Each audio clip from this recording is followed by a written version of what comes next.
ไม่ต้องห่วงในเรื่องนี้ก็มีคนใจไม่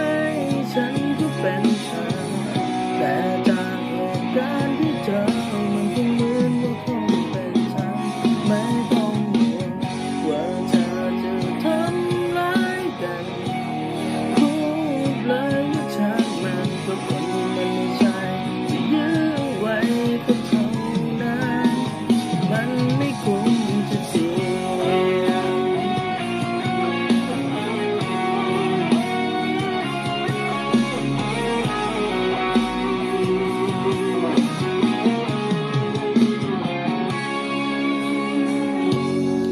คนแพ้ก็ต้องดูแลตัวเอง